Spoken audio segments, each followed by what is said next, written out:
श्रीमद्भागवत महापुराण जो भगवान श्री कृष्ण का वाङ्मय स्वरूप है। प्रसंग चल रहा है, भगवान ब्रह्मा जी सृष्टि रचना में देखा कि सफलता प्राप्त नहीं हो रही, तो एकदम क्रोध आ गया, भ्रकुटी चढ़ गई और भ्रकुटी से एक बालक जैसा प्रकट हुआ। वह प्रकट होकर रुदन करने लगा, तो ब्रह्मा जी ने उनका नाम रखा नील लोहित रुद्र। भगवान देवादिदेव महादेव का प्रादुर्भाव श्रीमद् भागवत के अनुसार ब्रह्मा जी की भ्रकुटी मध्य से हुआ। इसके बाद ब्रह्मा जी ने संकल्प किया तो 10 महान पुत्र प्रकट हुए संकल्प से। पहले मरीच जी, फिर अत्रि जी, फिर श्री अंगिरा जी, फिर पुलस्त जी, फिर पुलह जी, क्रतु जी, भृगु जी, वशिष्ठ जी, दक्ष जी और नारद जी। ये 10 महान तप संपन्न भगवत स्वरूप पुत्र प्रकट हुए। नारद जी ब्रह्मा जी की गोद में प्रकट हो गए, दक्ष जी अंगूठे से प्रकट हुए, वशिष्ठ जी प्राणों से प्रकट हुए, भृगु जी त्वचा से, क्रतु जी हाथ से, पुलह जी नाभ से, पुलस्त ऋषि कानों से, अंगिरा जी मुख से, अत्रि जी नेत्रों से, मरीच जी मन से उत्पन्न हुए। ये 10 संकल्पित महापुरुष प्रकट हुए। फिर ब्रह्मा जी के दाएं छाती से धर्म उत्पन्न हुआ, जिनसे मूर्तिमान भगवान नर नारायण प्रकट हुए, धर्म के पुत्र नर नारायण। और पीठ से अधर्म का जन्म हुआ, उससे संसार को महाभय प्रदान करने वाला मृत्यु प्रकट हुआ अधर्म से। ब्रह्मा जी के हृदय से संपूर्ण संसार को अधीन रखने वाला काम प्रकट हो गया। भाव से क्रोध, नीचे के ओठ से लोभ, मुख से वाणी की अधिष्ठात्री देवी सरस्वती जी और जनेन्द्री से समुद्र का प्रादुर्भाव हुआ, और गुदा से पाप का निवास स्थान राक्षसों का अधिपति निरिति, छाया से भगवान करदम जी उत्पन्न हुए। सारा जगत भगवान ब्रह्मा जी से उत्पन्न हुआ है। अब बड़ी घटना इस समय एक ये घटी कि जिस समय वाणी की अधिष्ठात्री देवी सरस्वती प्रकट हुई थी, इतनी सुंदर थी कि ब्रह्मा जी मोहित हो गए। यद्यपि वासनाहीन है, पर सृष्टि उत्पन्न करनी, इसलिए ऐसा संयोग ब्रह्मा जी की बुद्धि लड़खड़ा गई। जो 10 पुत्र पहले ब्रह्म ऋषि प्रकट हुए, उन्होंने तत्काल हाथ जोड़ा और कहा, पिताश्री आपको शोभा नहीं देता, आप समर्थ हैं, आप अपने मन में उत्पन्न हुए इस काम वेग को रोकिए। आप ये क्या देख रहे हैं, आपकी दृष्टि सही नहीं। पूर्ववर्ती कभी ब्रह्मा ने ऐसा नहीं किया जो पूर्व में ब्रह्मा हुए। आप तेजस्वी हैं, ऐसा आपको शोभा नहीं देता जैसी दृष्टि से आप देख रहे हैं सरस्वती जी की तरफ, क्योंकि आप जैसा करेंगे वैसा ही आचरण संसार में उतरेगा। आप जगत के रचयिता हैं, आप भगवत स्वरूप हैं। मैं आपको नमस्कार करता हूं, लेकिन आपको रोकता हूं, आप अपनी दृष्टि बदलिए।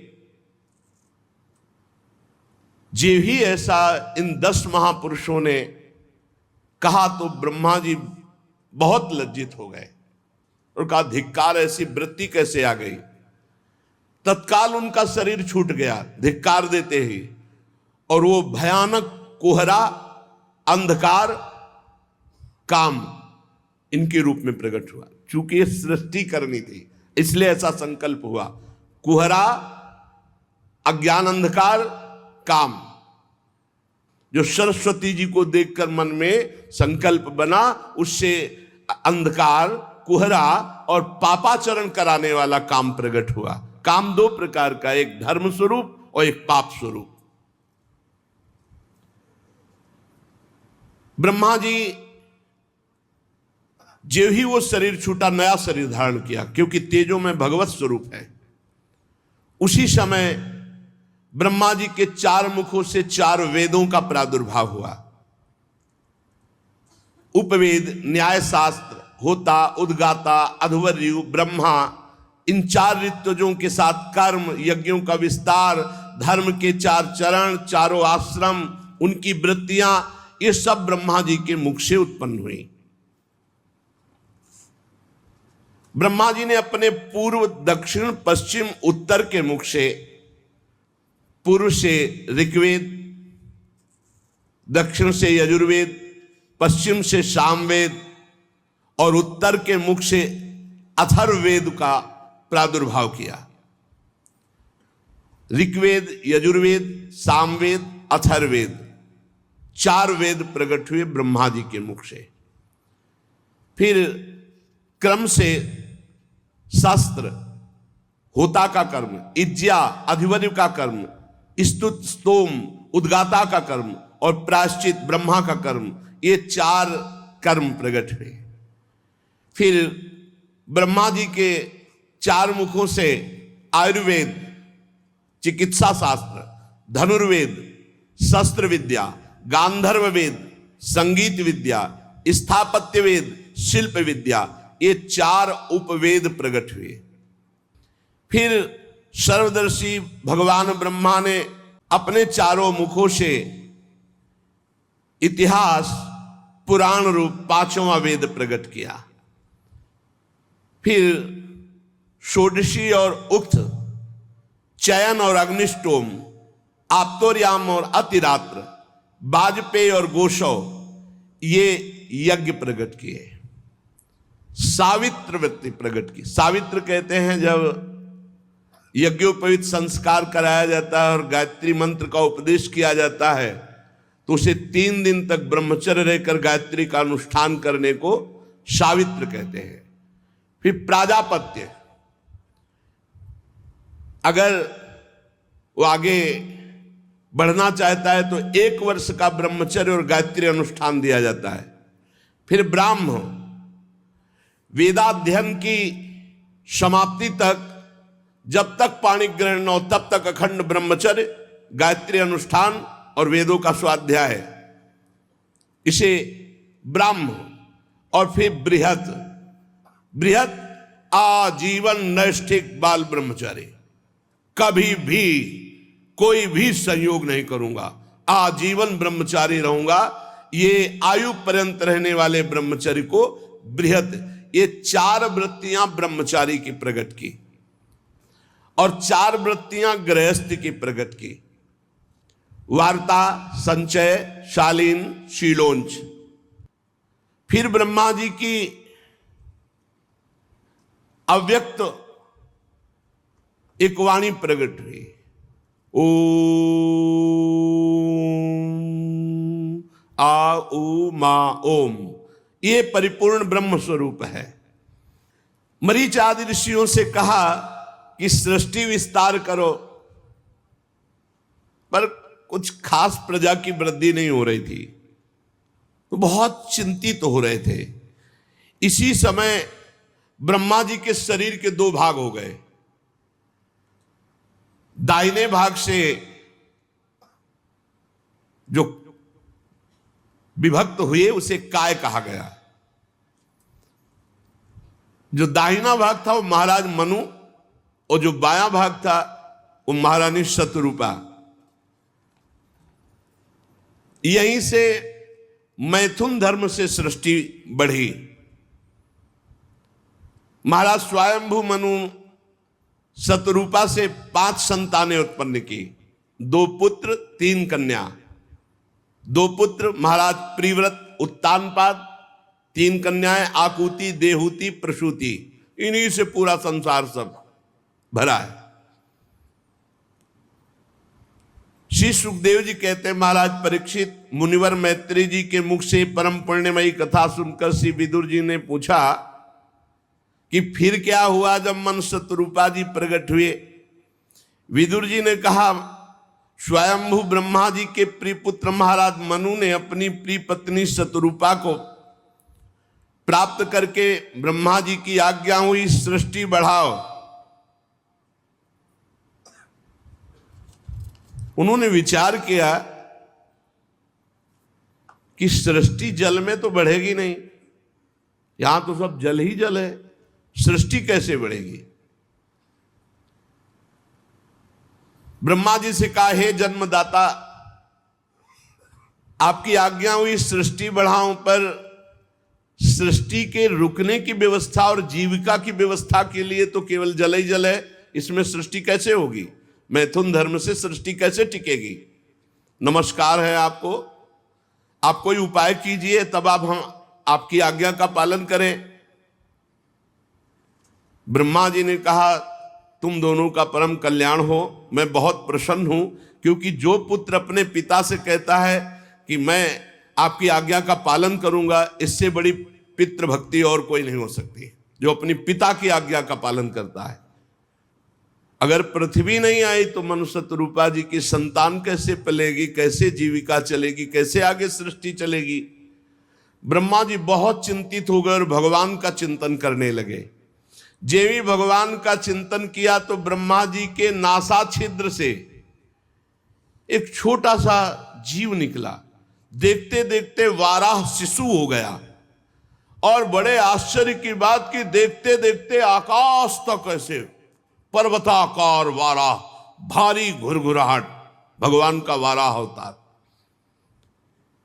तो जो 10 मरीच आदि महापुरुष जन थे, उन्होंने, और 4 जो सनक सनंदन सनातन सनत कुमार जी थे, वो स्वयंभू मनु शतरूपा ब्रह्मा जी, अभी इतनी ही प्रगट में सृष्टि है, सब ने हाथ जोड़ करके भगवान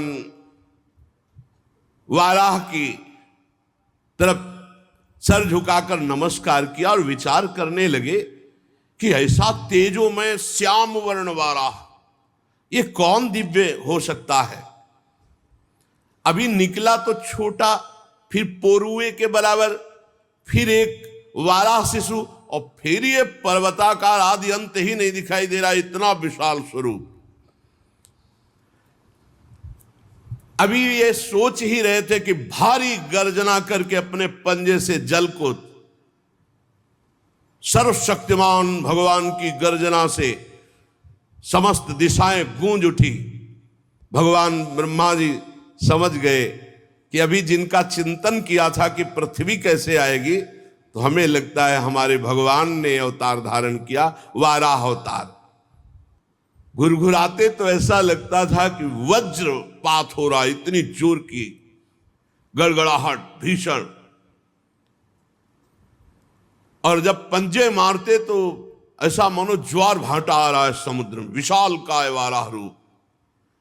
समुद्र मानो पुकारने लगा, हे यज्ञेश्वर मेरी रक्षा करो प्रभु, मैं आपका ये प्रहार नहीं सह सकता।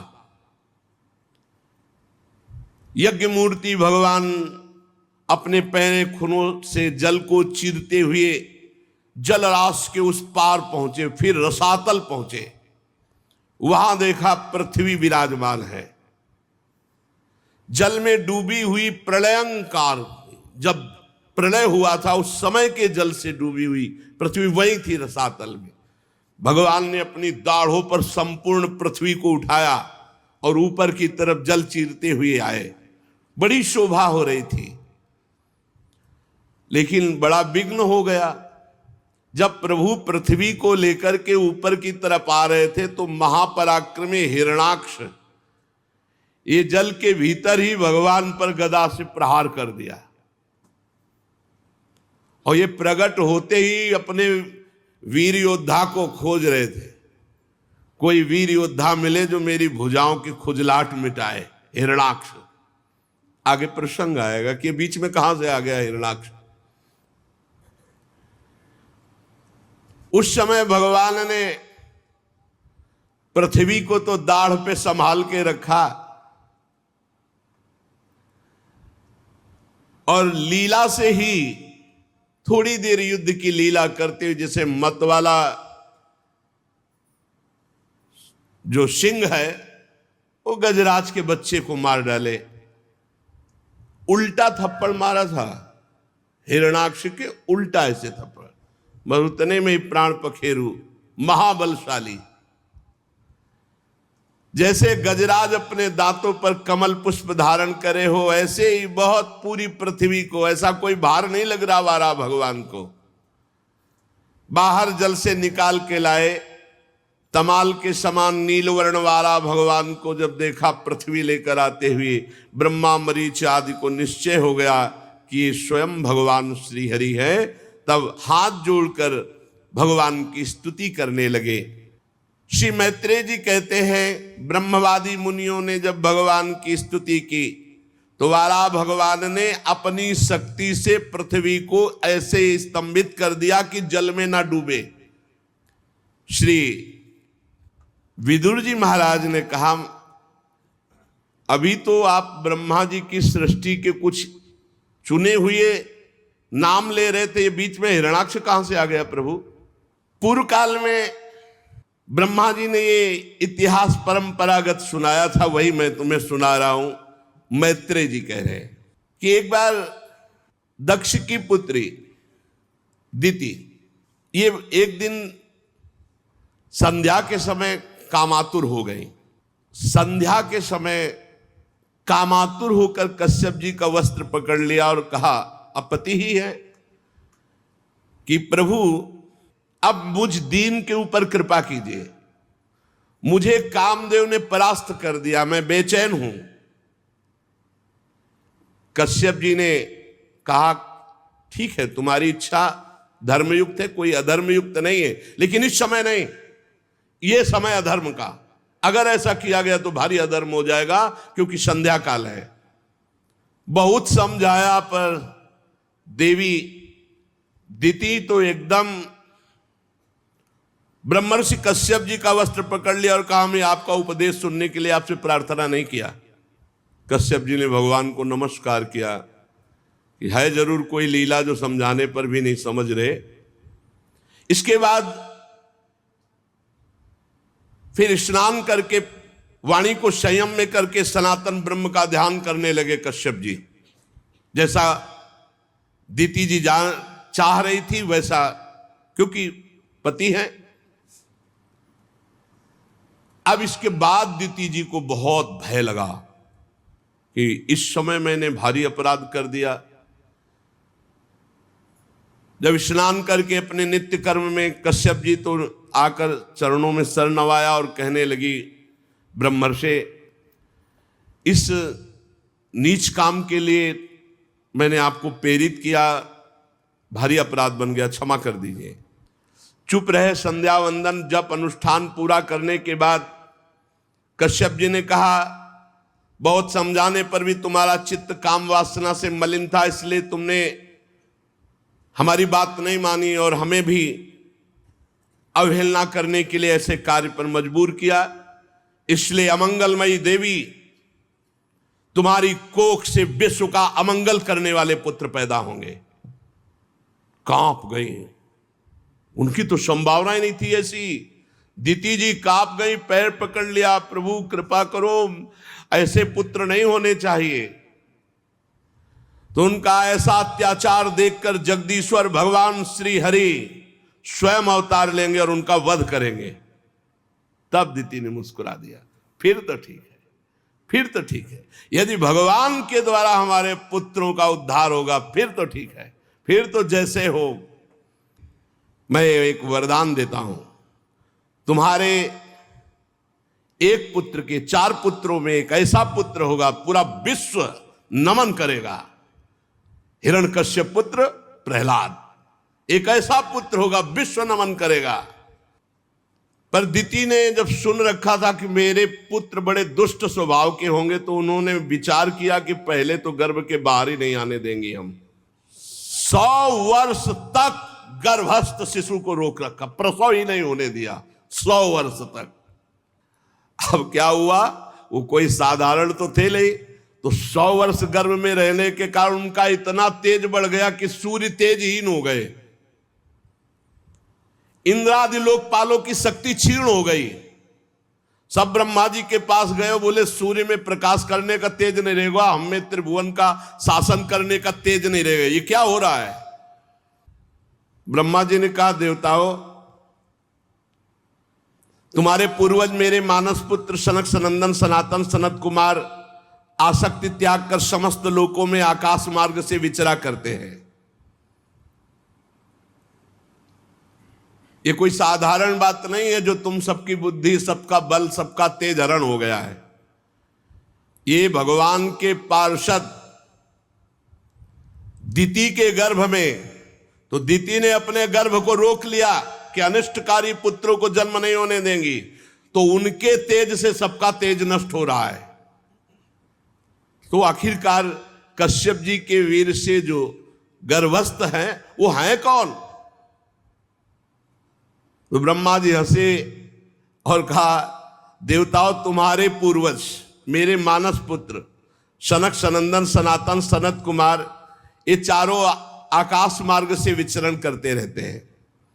एक बार वो भगवान श्री नारायण के दर्शन के लिए वैकुंठ धाम में जा पहुंचे, तो हाथ में गदा लिए हुए समान आयु महान तेजस्वी, बाजूबंद कुंडल किरीट आभूषणों से अलंकित अरविंदाक्ष, पता नहीं भगवान की प्रेरणा, तो देखते ही क्षुभित हो गए और बेत लगा दिया। चारों कुमार तत्वज्ञानी थे, ब्रह्म दृष्टि रखने वाले थे, पर फिर भी गुस्सा आ गया। वैसे और जो वैकुंठवासी द्वारपाल थे एकदम सावधान हो गए, ये क्या जय विजय ने ये क्या कर दिया, ऐसे महापुरुषों को क्यों रोक दिया। अब अपने प्रभु के दर्शन के लिए व्याकुल होकर जा रहे थे, तो एकदम भ्रकुट चढ़ गई। तुमने अपराध किया, तुम अपनी मंद बुद्धि के कारण भेद बुद्धि की और भगवान के स्वभाव के प्रतिकूल व्यवहार कर दिया, इसलिए जाओ वैकुंठ से तुम्हारा पतन हो जाए और तुम भगवान के विपरीत स्वभाव में जन्म लो। तुम्हारे अंदर काम क्रोध लोभ ये तीनों शत्रु तांडव करें, मैं ऐसा साफ देता हूं। अब पता नहीं क्या हुआ जय विजय को कि चरणों में लौट गए और कहा, आपने कह दिया काम क्रोध लोभ तुम्हारे हृदय में रहे, तो भगवान की स्मृति से भी विमुख कर दिया, भगवान से विमुख कर, इतना बड़ा दंड क्यों, आप और कोई दंड दे देते, आप मुझे और कोई दंड दे देते। विनय ही कर रहे थे कि देखा जय हो भगवत पार्षद कर रहे, और सामने से चंवर डुला रहे जा रहे, छत्र लगा हुआ है, पुष्प के पावड़े पर रहे, अखिल लोक चूड़ामणि भगवान श्री हरि पधार रहे। वैकुंठाधिपति भगवान श्री हरि बोले, मुनिगण बहुत ध्यान देने योग्य बात है, ये मेरे हैं जय विजय, मेरे पार्षद मेरे दास हैं, जो मेरे हैं, अगर उनके द्वारा अपराध हो जाता है तो मैं अपना ही अपराध मानता हूं। कह रहे मैं आप लोगों से प्रसन्नता की भीख मांगता हूं, भगवान कह रहे हैं, लेकिन अवधि में तो बांध दीजिए, इनको अवधि में तो बांध दीजिए, एक सीमा में तो कर दीजिए। आपने तो साफ केवल छोड़ दिया ऐसे कह के, जाओ और यहां से पतन हो जाए, काम क्रोध तुम्हारे हृदय में बसे, अहंकार तुम्हारे हृदय में बसे। भगवान कह रहे इसको सीमा में तो बांध दीजिए, जिससे ये उस समय काल की गति में भोग कर फिर मेरे पास आ जाए। ब्रह्मा जी कहते, सनकादि मुनि क्रोध रूप सर्प से डसे हुए थे, भगवान की वाणी सुनकर के उन्हें तृप्ति नहीं हो रही थी। भगवान की मनोहर और बड़ी गूढ़ बात अर्थपूर्ण, गूढ़, दुर्विज्ञ, गंभीर। सनकादि ने ध्यान दिया कि अरे ये भगवान क्या बोले, मेरे पार्षद, मेरे सेवक, मेरे दास, बड़ी गूढ़ बात। तब समझ पाए कि इसमें तो भगवान की ही कोई विचित्र लीला थी, जो मेरी बुद्धि को फेर दिया और भगवान के दासों को श्राप दिया और भगवान के पार्षद मुझे रोक दिए। तब वो आनंदित हुए, पुलकित हुए, अरे अरे इसमें तो भगवान की ही लीला है, ये तो भगवान की योग माया का प्रभाव। तब हाथ जोड़कर बोले, सर्वेश्वर प्रभु, आप ये बोल करके मुझे बड़ा अनुग्रह किया, मेरे हृदय अब ज्ञान प्रकाशित हो रहा है कि आप क्या करना चाहते हैं। आपके अनुचरों को शाप दिया, इसलिए मुझे तो लगता है कि दंडनीय अपराध हमसे बन गया, आप मुझे दंड दे दो, स्वीकार है। शिव भगवान ने कहा, नहीं मुनिगण, आपने जो इनको शाप दिया सच मानिए, परम सत्य मेरी प्रेरणा से हुआ है। भगवान ने कहा, ये मेरी प्रेरणा, सत्य मानिए मेरी प्रेरणा से हुआ है। अब ये 3 जन्म तक दैत्य भाव को प्राप्त होंगे और क्रोधावेश में हर समय मेरे में एकाग्र रहेंगे, और मैं अवतार बार बार लेकर के इनका उद्धार करूंगा और इन्हें पुनः स्थापित करूंगा अपने द्वारपाल के रूप में। द्वारपालों ने कहा, जो आज्ञा। उसी समय उस सर्वाधिक महामहिम श्री संपन्न वैकुंठ धाम से गिर गए, और वही दिति के गर्भ में, जो 100 वर्ष से अभी गर्भ में, वो जय विजय हैं, कोई दूसरे नहीं, जो हिरणाक्ष और हिरण्यकश्यप के रूप में विराजमान है। वैकुंठादि लोकपति भगवान के पार्षद है, इसीलिए त्रिभुवन में हाहाकार मचा हुआ है, सबका तेज रुक गया है, क्योंकि भगवान के पार्षद गर्भ में। सब जाओ और दिति के चरण पकड़ो, प्रार्थना करो कि प्रसव करो, गर्भ को प्रसव में इनको निकालो, ये पार्षद प्रवर भगवान के हैं। नहीं, अगर और गर्भ में रहे तो सब नष्ट होना प्रारंभ हो जाएगा। आदि पुरुष भगवान ब्रह्मा जी ने ऐसा आदेश किया देवताओं को, आप निश्चिंत रहो, ये भगवान के पार्षद है। जाकर दिति जी तो जो जाकर प्रार्थना की, फिर इनका प्रादुर्भाव होना और इनकी लीला। ये भगवान के पार्षद हैं हिरणाक्ष, हिरण्यकश्यप, रावण, कुंभकर्ण, शिशुपाल, दंतवक्त्र, ये भगवान के पार्षद है। भगवान ने कहा था, मुझसे बैर करना तो कभी भी विनय शब्द इनके हृदय से नहीं निकले, कभी भी। भगवान की संग मिल गया, धाम मिल गया, नाम मिल गया, रूप मिल गया, अब ऐसे सावधान हो जाओ, आगे और मलिन कलयुग आने वाला है, उसमें भजन साधन, भगवत प्राप्ति, ये सब दुर्लभ बात रहेगी। अभी समय है, थोड़ा समय है। पीछे जब प्रारंभ हुआ था तो समय, वो जैसे कोई नाटक या फिल्म हो सो, तो उसका पहला वो ट्रेलर, तो कलयुग जब प्रारंभ हुआ था तो उसका ट्रेलर था, पूरी फिल्म तो अभी बाकी है। अभी तो 5000 वर्ष के कुछ हुए, 4,32,000 वर्ष है। कहीं स्वाहा स्वधा राम कृष्ण हरि धर्म का नाम नहीं रह जाएगा, आगे जैसे जैसे बढ़ेगा। इसलिए इसी जन्म में भगवत प्राप्ति कर लो, पता नहीं आगे। जैसा हमने 40-45 वर्ष पीछे साधन शैली देखी, वैसी अब नहीं रह गई। आगे आप देख लेना, अब मोबाइल शैली रह गई है, आगे जो शैली आएगी वो और कुछ शैली होगी। जो संतों में पीछे भजन की वृत्तियां देखी, वो होंगे संत जन, अब बहुत कम दिखाई देते हैं। अब जो आगे समय आएगा तो और कम संत जो शुद्ध भगवत प्राप्ति का मार्ग, ऐसा हम नहीं कहते कि अभी, लेकिन ऐसा होगा कि फिर आगे सतमार्ग लुप्त हो जाएगा। सदग्रंथों के अनुसार साधना करके सिद्ध हुए महापुरुषों का मिलना बहुत कठिन हो जाएगा, तो भगवत मार्ग बड़ा कठिन हो जाएगा। इसलिए इसी जन्म में अंतिम जन्म बना दो कि अब हमारा जन्म मरण कलयुग में ना हो, खूब नाम जप करते हुए हम भगवान को प्राप्त हो। शेष चर्चा आगे। श्री राधा वल्लभ लाल।